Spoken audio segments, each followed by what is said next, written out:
If you've gotten a new puppy recently or you plan on getting one, there are many things to keep in mind so you can be a responsible pet owner. And TV's Roni Lewis sat down with Rose at the Hilltop Pet Clinic with tips to know.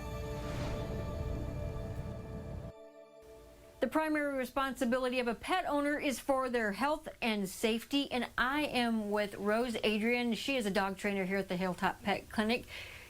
Good morning. Okay, let's talk a little bit about taking care of our pets, because February is Responsible Pet Owners Month. Yes, it is. Okay, so it starts from being a puppy, and when you come in for your very first appointment with your new puppy, the doctors will start you right off. They're going to talk to you about what appropriate vaccinations they need to get, and they go through their whole spiel, and they do the vaccinations, and they do that, and then in steps in the things that I do. That's going to be your puppy socialization, which we start off with puppy kindergarten, which we're doing puppies and pizza pretty soon, with our puppy kindergarten that we do every Monday. Every single Monday we do for free for all puppies between 8 weeks of age and 6 months of age for free, and they get to learn how to interact with other dogs. They interact with people that they're not usually exposed to, and so you get a well-rounded dog. It knows how to act in a vet office, so we go through all of that, and then as soon as it's spring, we start our dog training, and we offer a huge canine college, and that's what we call it. And our canine college starts off with basic obedience or star puppy. So anybody over a year old, like let's say that you adopted a dog, goes through our basic obedience class, and that's an 8-week course. At the end of it, you get a certificate, and your dog's considered graduated and can move on to the next step. The reason that that is so important is that you're working with your dog, and a dog that's confident and working with its owner or its handler is going to have a lot less behavior problems. They're not going to tear things up as much. They're not going to, freak out at the door when the doorbell rings. So the more you can do with your pup, the better it can be. Now, do you suggest one person come each time, each week, or each session, or can a family do this as a family? We do it as a family-oriented thing, so we have plenty of people that bring their children in that can do this.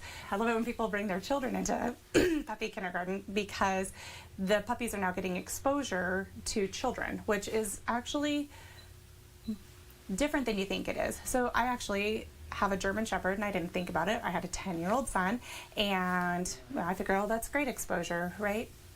I went for a walk, and my German Shepherd, she fell to the ground, and she was just terrified when she saw this 3-year-old.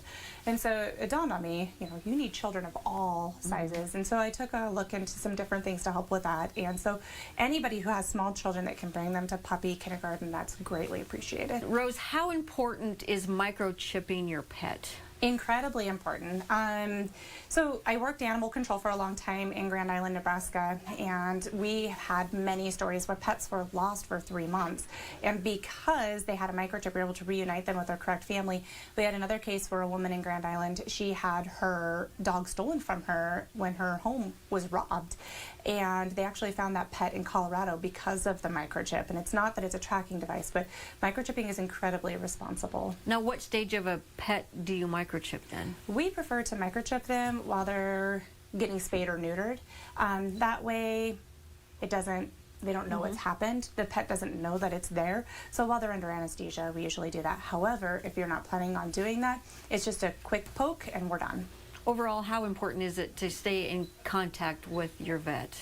Stay in contact with your vet for everything. Dr. Google is hilariously awesome, but it just doesn't have all the answers, especially when you have that client-patient relationship. Your veterinarian knows way more about it than your next-door neighbor or Google. Google doesn't know what previous problems your pet has had, what medications that your pet's already on, and taking a look at x-rays and blood work. Blood work is so incredibly important.